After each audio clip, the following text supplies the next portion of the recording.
2 weeks ko nga po pala itong hinintay mga kananays at finally ito na nga ang order ng aking asawa online. I don't know how to explain my feelings today mga kananays, sa sobrang saya at dumating na nga ito. 2 linggo pa naman ako nagtiis sa panggatong ko ng uling mga kananays at yung uling na bili ko pa nga ay hirap sindian o paapuyin. Medyo nahirapan na rin po ako dun sa uling mga kananays, lalo na wag ganun yung uling ang hirap paapuyin. Tapos yung feel ko na gusto ko pang bilisan yung pagluluto mga kananays dahil nga po may klase yung aking mga anak at kailangan ko nilang kumain bago silang pumasok sa school. Minsan nga mga kananays, alas 5 pa lang gising na ako tapos didiretso na ako sa kalan namin doon sa labas. Para nga manggatong ng uling mga kananays, ay alam nyo ba talagang sobrang hirap na hirapan talaga ako sa panggatong ng uling or paapuyin. Talagang naabot po ako ng siyam-siyam.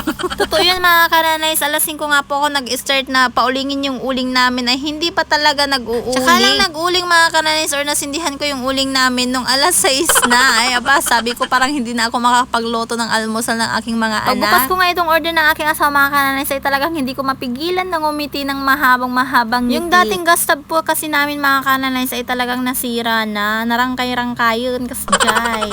Kaya hindi na nga pwedeng pakinabangan. Kaya ayun, bininta ko na lang sa mga bakal bote. At least napakinabangan ba, diba?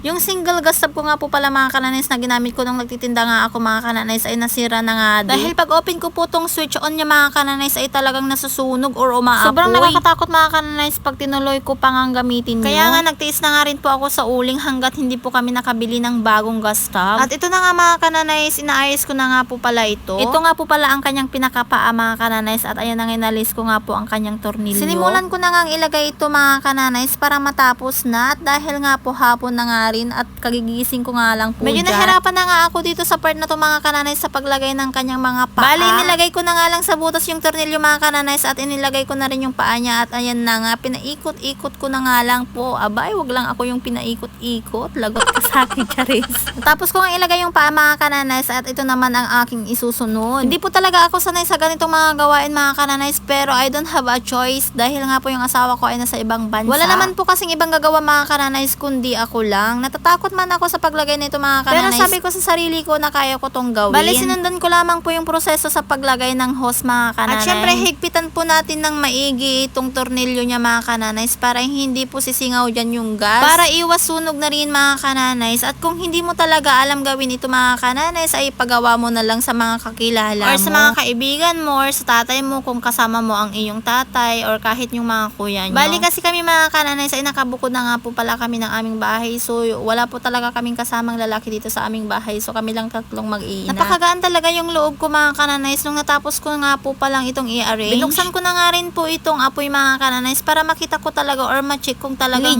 legit po itong in-order ng aking asawa online. Bali, nagsaing na nga rin po ako sa mga oras na to mga kananays. Bali, wag nyo na pong pansinin yung apoy ng aking gas mga kananays dahil nga po yung gasol ko ay malapit na nga po itong maubos. Charis.